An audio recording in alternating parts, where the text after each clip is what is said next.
सर्वात प्रथम मी सर्वांचं स्वागत करतो आणि सर्वांचं अभिनंदनही करतो. कालच आपण ज्यावेळी इथं उपस्थित आहात, आपण मायक्रो इन्फ्लुएन्सर्स किंवा ॲम्बॅसेडर्स ऑफ टुरिझम ज्यांच्या एक टीमवर्कमुळे महाराष्ट्र हा अव्वल स्थानावर आलेला आहे विदेशी पर्यटकांच्या भेटीत. आपलं पुन्हा एकदा सगळ्यांचं अभिनंदन. आणि यामध्ये आपण जे सर्व इथं रिस्पॉन्सिबल टुरिझमचे एक राजदूत आहात, या राजदूतांचा खूप महत्त्वाचा रोल आहे. कारण कुठलाही विदेशी पर्यटक म्हणा किंवा कुठलाही राष्ट्रीय स्तरावरील पर्यटक जेव्हा महाराष्ट्रात येतो, त्यांची अपेक्षा एकच असते की आदरातिथ्य चांगल्या प्रकारे व्हावं. आपलं जिथं आपण जातो आहे, मग ते होमस्टे असो, कुठलंही अकोमोडेशन असो किंवा पर्यटन स्थळ असो, ते किती स्वच्छ आहे, त्याच्या बाबतीत किती स्थानिक लोकांना आदर आहे किंवा आपल्या वास्तूबद्दल स्थानिक लोक किती तळमळीने बोलतात किंवा त्याचं एक कॉन्झर्वेशन किंवा त्याचं protection, how they are responsible about that place. They are not using plastic, they are not using thermocol, they are not using plastic flowers, like that minute things, and how you are behaving with the tourist, that reflects your welcome, how you are welcoming that tourist to Maharashtra. अतिथी देवो भव जेव्हा आपण म्हणतो, मी अभिमानाने सांगतो की आपण या मागील 3 वर्षात 4 वर्षात जे कॅम्पेन राबवतोय राष्ट्रीय स्तरावर, आंतरराष्ट्रीय स्तरावर, we are conducting international road shows, national road shows, and we are trying to imbibe on the minds of international tourists as well as national tourists that Maharashtra is a welcoming place and you are most welcome. आता आपण इथं सर्व जे homestay धारक आहात किंवा rural tourism आहे, rural tourism हा सगळ्यात महत्त्वाचा घटक आहे, जो आपल्याला आर्थिक जी आपली व्यवस्था आहे, ज्या आर्थिक जो भार टुरिझममुळे राज्याच्या विकासात जे सहभाग होतो, कॉन्ट्रिब्युशन होतो, तो खूप महत्त्वाचा आहे. आपण जर ओव्हरऑल महाराष्ट्राच्या टुरिझमचा आकडा पाहिला तर आपला 6.5% GAV सकल राज्याचं जे उत्पादन आहे त्याच्यात आपला सहभाग आहे.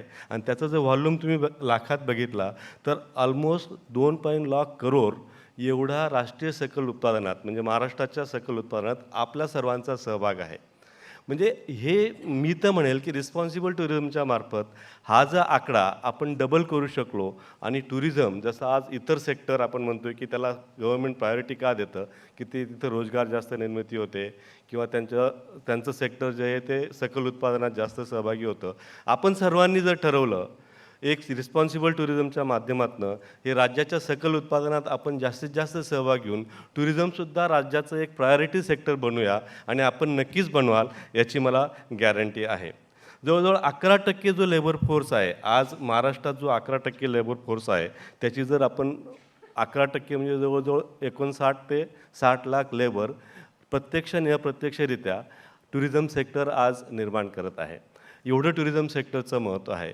यामध्ये मग डायरेक्ट जॉब असतील, इनडायरेक्ट जॉब असतील, होमस्टेपासून तर अगदी छोट्या छोट्या कॅफेटेरियापर्यंत, छोटे हॉटेल्सपर्यंत एक पर्यटक आला तो जवळजवळ 7 लोकांना जॉब देत असतो. त्यामुळे आपल्याला जास्तीत जास्त कसे पर्यटक महाराष्ट्रात आकर्षित करून त्यांना महाराष्ट्राच्या आर्थिक विकासात आपण जास्तीत जास्त हातभार कसा लावू शकतो, हे आपलं ध्येय असू शकतो. मग अशीच आउटलुक टीमनेही बोलले की आपण ह्या वर्षी म्हणजे 2024-25 या आर्थिक वर्षात जर पाहिलं तर 37 लक्ष परदेशी पर्यटक आपण महाराष्ट्रात आणू शकलो. आणि जवळजवळ 16 कोटी पर्यटक परदेशी आणि स्थानिक म्हणजे राष्ट्रीय पातळीवरचे पर्यटक आपण महाराष्ट्रात आणले. प्रत्येक पर्यटकाचा सरासरी 10,000 जरी आपण खर्च पकडला तर 16 कोटी गुणिले 10,000 एवढी इन्कम आपण शासनाला आपल्यामार्फत आपण दिलेली आहे. आपलं सर्वांचं त्याबद्दल खूप खूप आभार. आपण याच्यात जर पाहिलं तर महाराष्ट्रात आपले जे मेन आंतरराष्ट्रीय विमानतळं आहेत, जसं मुंबई झालं, पुणे झालं, नागपूर झालं, हे मेजर गेटवे तर ठरतातच, पण आपलं इंटरनल कनेक्टिव्हिटी आणि infrastructure tourism that we say की we have coastal roads, we have Atal Setu, we have Samruddhi Mahamarg. It is the infrastructure that is also facilitating national and international tourism. We are responsible. So I would say की wherever your approach road is there, the area in which your you are residing here, or your homestay is there, your accommodation is there, your activity is there, maybe experience, maybe adventure tourism, you try to beautify that area. You may develop a signature road along the highways or along the pathways, having all perennial flowering plants and all. These are the small things, but you can create this thing.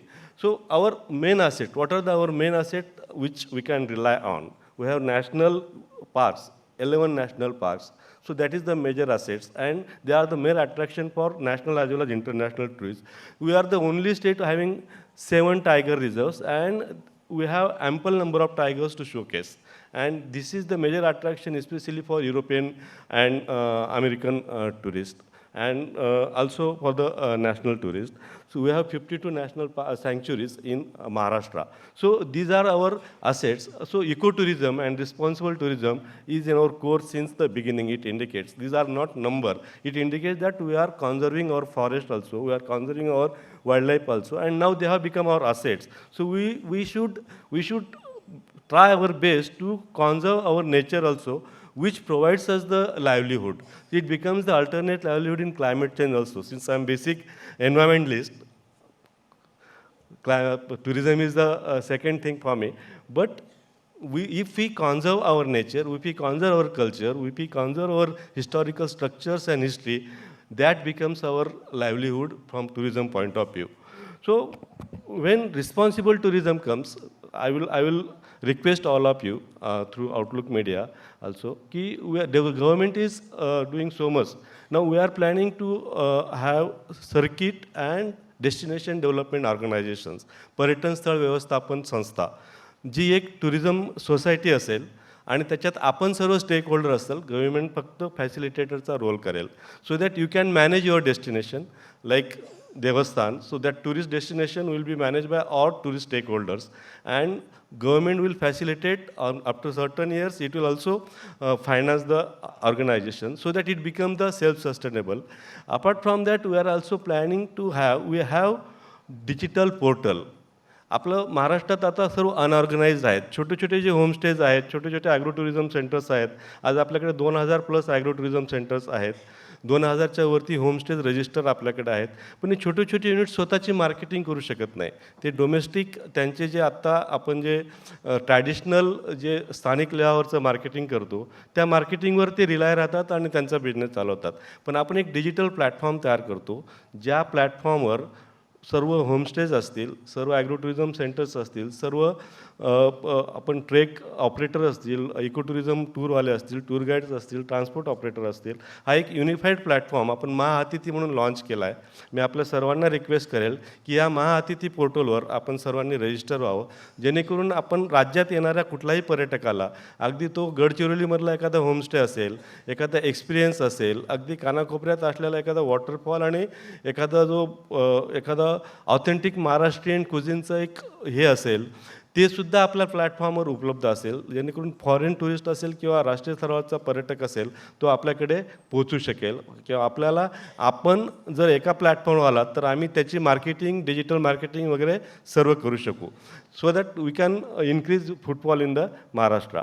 So आपल्याला ही एक विनंती असेल. आणि आपण ज्या एरियात असाल त्या एरियात शक्यतोवर अतिथी देवो भव हा जो आपली संकल्पना आहे ती जास्तीत जास्त दृढपणे निश्चितपणे कशी राबवून आपल्याला महाराष्ट्रात एक रिस्पॉन्सिबल टुरिझम डेस्टिनेशन कसे आणता येईल हे आपण इथं संकल्प करूया. आणि मला खात्री आहे की आपण सर्वांचे मिळून, इट्स ए टीमवर्क, आपण सर्व मिळून महाराष्ट्राला नक्कीच एक रिस्पॉन्सिबल टुरिझम सेंटर म्हणून विकसित करूया.